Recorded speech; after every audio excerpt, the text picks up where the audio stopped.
어디서 일을 해서 어떻게 생계를 꾸려갈지도 모르겠고 마음 나눌 사람도 없어서 막막해하는 이런 자립 청년들을 우리는 어떻게 보듬을 수 있을까요?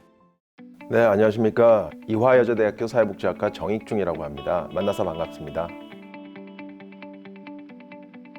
네, 어떤 영화인가요? 오늘 우리는 정익준 교수와 함께 영화 한 편을 보려고 합니다.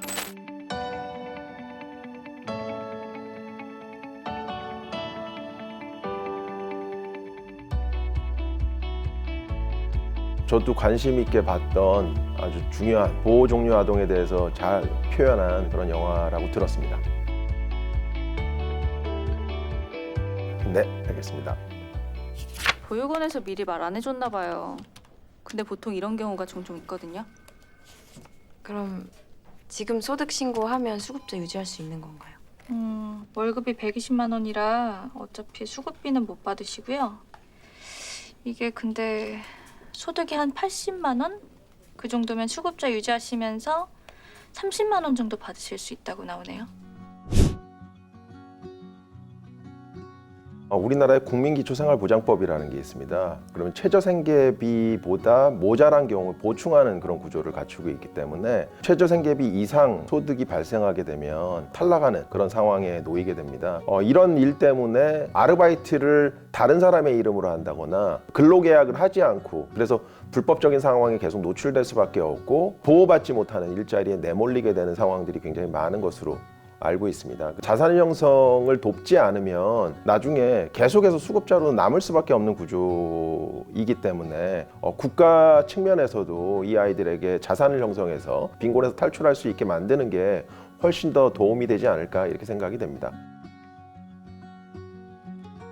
성씨가 뭔데? 뭐야? 몰라 너네? 자기 성씨 뭐 경주 최, 안동 김 뭐 이런 거 언니 알아? 서울파. 서울파기 어딨어? 나도 그건 알아, 바보야. 아, 나 씨, 뭐가 어려운 새끼다. 예전에는 이제 주거가 없는 게 가장 큰 문제였는데 교통이 편리하고 굉장히 깨끗한 곳은 아직도 부족하지만 국가에서 이제 지원이 많이 되고 있어서 주거 문제는 많이 해결되고 있고요. 뭐 LH나 이런 것들 통해서 뭐 행복주택 이런 거를 이제 지원을 받는다거나 희망디딤돌 이런 것들 통해서 임시 주거를 이제 지원받는 이런 구조를 갖추고 있고요. 그럼에도 불구하고 가장 취약한 아이들 같은 경우에는 주거를 이제 구하지 못해서 친구 집을 전전한다거나 지하방, 고시원, 옥탑방 이런 곳들을 전전하게 되는 그런 상황에 놓이게 됩니다. 내 경수 가족이야? 아니잖아. 그럼 뭐 엄마 아빠 다 죽었는데 어떻게 하라고요? 이 새끼가 진짜. 저희 경수 오빠 가족이에요. 어렸을 때부터 같이 먹고 자랐어요. 근데 오빠가 왜 무연고자예요? 제 가족 맞아요. 답답하네 진짜. 그러니까 장례만 치르게 해달라고요. 네? 이게 참 어려운 것 같아요. 아동 청소년을 같이 보냈던 아이들이 연고자로 하게 해달라 이렇게 요청을 했지만 법적으로는 할 수 있는 게 없어서 이제 생긴 문제라고 생각이 됩니다. 법적 보호자가 보호자의 역할을 할 수 없는 경우들이 이제 종종 발생합니다. 친구도 있고 뭐 같이 생활하는 이런 동료들이 있는데도 불구하고 무연고자로 이제 처리가 돼서 이렇게 장례를 치르지 못한다는 것들은 개선이 좀 필요하지 않을까 이렇게 생각이 됩니다.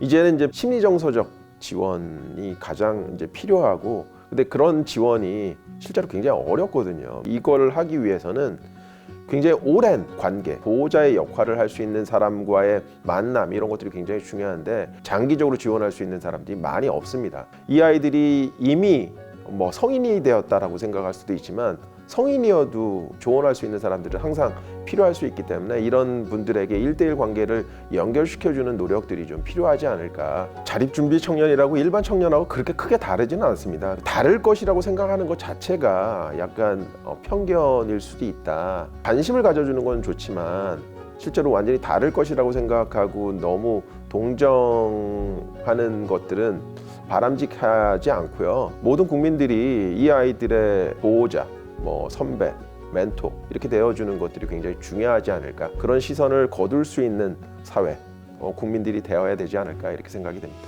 사랑의 열매와 삼성은 희망 디딤돌 사업을 통해 아영이와 같은 자립준비 청년들에게 초기 준비를 할 수 있는 주거 공간과 교육 및 참여의 기회를 지원하고 있는데요. 이러한 일환으로 전국 10개 지역에 설립된 희망 디딤돌 센터 중 전라북도 전주시에 위치한 전북센터를 찾아가 봤습니다. 희망 디딤돌 센터는 사회복지 공동모금회와 삼성전자의 후원으로 지원되는 기관이고요. 만 15세 이상의 보호아동을 대상으로 다양한 교육과 자립을 미리 체험해 볼 수 있는 자립체험 프로그램을 운영하고 있습니다. 만 18세 이상의 자립준비 청년을 대상으로 최대 2년간 주거 공간을 제공하고 있으며 맞춤형 사례관리 서비스를 제공하여 자립 역량을 강화할 수 있도록 지원하고 있습니다. 보호 종료 후에 주거를 마련하는 일부터 교육비, 의료비, 상담 서비스 등 다양한 어려움을 가지고 있습니다. 이러한 어려움을 해결하기 위해서 가장 필요한 것은 아무래도 경제적 지원이 아닐까 싶습니다. 물론 경제적 지원이 모든 어려움의 해결 방법은 아닙니다. 혼자서 모든 것들을 감당해야 한다는 사실이 어쩌면 가장 큰 어려움일지도 모르겠습니다. 곁에서 지지하고 정서적으로 지원해주는 역할이 정말 필요하지 않을까 싶습니다. 불안정한 주거에서 생활하던 친구였는데 저희 센터에 입주하면서 안정적으로 주거 생활을 할 수 있었습니다. 이 친구는 사회복지를 전공했는데 저희 직원들이 사회복지사들이다 보니 취업에 필요한 자격증 취득부터 자립과 관련한 다양한 서비스를 제공하였고 최종 면접에 합격하여서 1월부터 직장인으로 근무하게 되었습니다. 아마 누구보다 따뜻한 마음으로 사회복지 서비스 대상자의 마음을 공감하고 지지해 줄 수 있는 멋진 사회복지사가 될 것 같습니다. 자립준비 청년, 다른 친구들보다 조금 일찍 독립을 시작했을 뿐 이들 역시 대한민국의 미래입니다. 희망 디딤돌처럼 이들의 건강한 성장 환경을 위한 지원과 많은 분들의 격려가 함께한다면 우리 청년들은 앞으로 한 발 더 도약할 수 있을 것입니다. 너무 중요한 얘기를 저희가 다룬 것 같고요. 지금 현재도 매년 2,000명에서 2,500명의 아이들이 보호 종료되어서 자립준비 청년이 되고 있습니다. 이 영화를 보시고 이 아이들이 이런 상황에 있다는 것들을 알고 지원을 하기 위해서는 어떻게 해야 될지 이런 것들을 좀 고민해 주시면 좋을 것 같고요. 자립은 홀로 서는 것이 아니라 건강하게 의존하면서 성장하는 것이라고 생각하게 됩니다. 이 아이들이 건강하게 의존하면서 사회에서 바로 설 수 있도록 많은 분들이 관심을 가져주시면 감사하겠습니다.